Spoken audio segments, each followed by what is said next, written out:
What's up, guys? It's all here, but Pokemon Nerd Wi-Fi battle, and this is an Uber's match I had against Darkarmed619, and I actually got him from the like my YouTube comments. He commented my Uber's battle as saying that he wanted Uber's battle. I was like, I don't get much Uber's battles, so why the hell not? Uber's is fun, and I'm using a Santi as my Uber's team because Uber's stand is pretty awesome, and this team has done really well for me. I think it's been undefeated so far. But let's see if that gets changed in this battle. So, you lead off with Blaziken, probably predicting my T-Tar to come in, to lead off with my T-Tar, so we can, easily take care of it with high jump kick. But I kind of had a feeling he'd do that and lead off with Kyogre, actually, so we just both led off with random pokes and not our weather. So I led off with my Arceus. So, he's gonna go for Protect, trying to see what I'm gonna go for. I think I go for Spatial rather than I do it again. I mean, doesn't matter.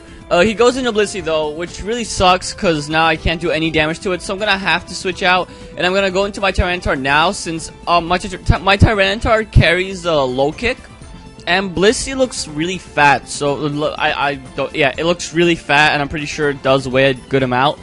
I'm actually gonna look that up after this. Anyway, so I'm pretty sure that low kick is gonna do a lot of damage to it, but what he does is he sets up his Stealth Rocks, and it's gonna suck because now he has hazards up.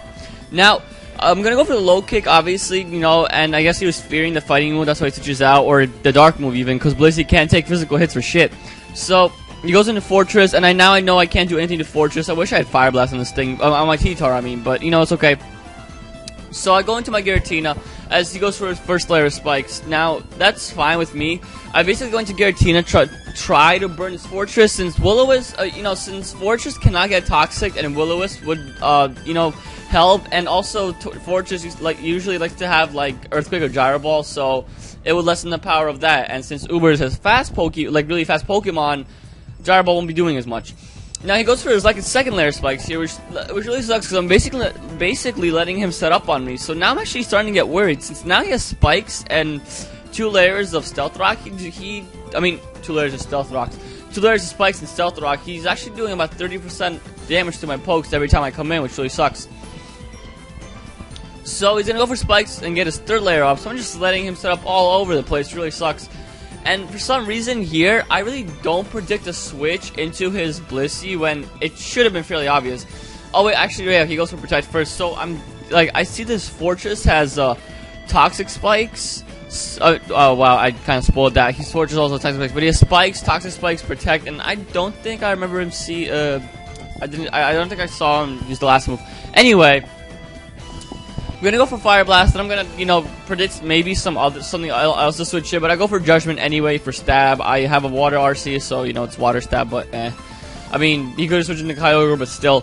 So, wow, that was weird. Sorry. I'm gonna go into my Escadrille because he can't Toxic or Thunder Wave me, so I believe it's a really good switch. And he actually Ice Beams, which really sucks because now he's gonna break my Air Balloon, so now I'm actually gonna get hit by Ground Moves, which really blows. But it's okay, because Excadrill can easily one-hit KO this Blissey, since it has 405 attack with Adamant Nature, which is what I have. I mean, in the sand, double speed Excadrill still outspeeds pretty much everything, even with an Adamant Nature, which is awesome. But I go for Earthquake, and it does jack shit to this Giratina. Giratina is so bulky. I mean, now I see why it's the bulkiest Pokemon ever, because it just does so much damage. I mean, it just does so much. It takes hits so well. But I'm gonna switch out. I'm gonna go into my Mewtwo. It's actually a Specs Mewtwo, and he actually goes for Will-O-Wisp. So yeah. And he misses it. So yeah. Anyway, goes for Will-O-Wisp as I go into Mewtwo. Now this is Specs Mewtwo because I just needed something to hit hard, and I know Calm Mind Mewtwo usually would be better, but Specs just hits hard right off the bat, which is sometimes what I want, and that's actually what I thought. Mewtwo has a really versatile move pool, so I thought this would work out really well. So I go for Ice Beam. I can easily, I do a quarter damage to him. It's actually not bad since Fortress are usually especially defensive, so it has, like I said, Specs Mewtwo has a lot of power under it. So I'm gonna go for Ice Beam again. I think he protected this turn. Yeah, so I go for Ice Beam again. I'm gonna almost take him out. That does a lot of damage. I never expected him to do so much, and he gets this layer of Toxic Spikes up. So basically, he has all of the hazards up, and if he's only missing 1 layer of Toxic Spikes. So anything that comes in on my team is gonna get raped, unless I have something with Levitate, in which I really don't. So he goes into Kyogre, and he's gonna. I'm gonna stay in with my Mewtwo just to scout if he's scarfed or not. I really don't want this Kyogre to be scarfed, but oh well. Since now I obviously see that he's scarfed, and I just need to see. So I go into my Tyranitar because it's especially defensive, so I know I can take Ice Beam no problem, and you know I get up my weather up and do a lot of damage with Low Kick. So he's gonna switch. He's gonna go into Giratina. As I actually predict the switch, I'm like, he's not gonna want to stay in, so I'm just gonna set up my rocks. You know, mid-game rocks is still not a bad idea because Stealth Rock is Stealth Rock. You can set up at any point, still could help at any point. So I believe I'm gonna go for the Crunch this turn, and since he really can't Will-O-Wisp me, since I'm poisoned already, so you know that Toxic Spray kind of ruins the whole point of Will-O-Wisp. But that's just me. So it actually roars me away, and he roars me into Garchomp, which is the perfect thing he roared me into, because this whole entire match, after I took down Fortress, I was just trying to see a perfect opportunity to bring in Garchomp. I would either let something die or something, because I needed to bring this thing in so I could just outrage spam everything, which I'm going to proceed to do right now, since this whole team is hurt by outrage.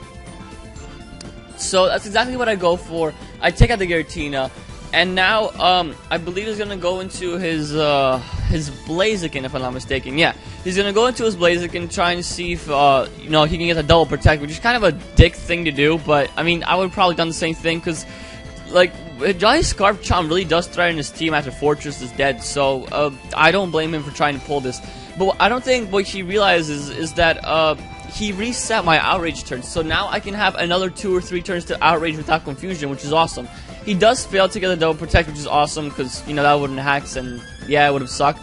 But I go for outrage. I take out the Blaziken, you know, because a +2 Blaziken would outspeed Garchomp. Anyway, take out the Blaziken, and now he's gonna go into Blissey, trying to see if he can take an outrage. But you know, it's Blissey. He's not gonna take an outrage. He really should have went into Kyogre this turn, because Kyogre is decently physically bulky, and it can probably take a 1 outrage, which it can. I actually calced it.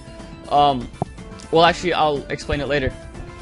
Or now even, because now it's going to go into Kyogre. And I'm going to obviously go for outrage again, and I outspeed since I'm scarfed, and he's scarfed as well. But I'm going to go for outrage again, and, you know, I'm going to get the crit right here. I'm going to get the crit, and it really did sort of matter, because, like I said, I calced it, and it does from 61 to 74% or 73, one of those numbers, I completely forgot. It does one of those to a Scarf Kyogre, so it would have lived, which really sucks, because you know, it's a big threat for me out of the way, and it's kind of a big problem for him. The thing is, even if Kyogre would have lived, I would have died to Toxic Poison, and I just would have brought in T-Tar to get the stand up, and then proceed, you know, let my T-Tar die and just go for the Earthquake or something with my Excadrill. But it's not really the case, because now I can, you know, go for the yeah. It's not really the case because I crit the Kyogre, so now all he has left is his Garchomp, and he actually locked himself into Earthquake when I really think he should have locked himself to Outrage, because he would have done more damage to my team, really. Except maybe Excadrill, because it can take hits, so what I would have needed to do with Excadrill is just, take the Outrage, no problem, and just kill it with Earthquake, and that's it.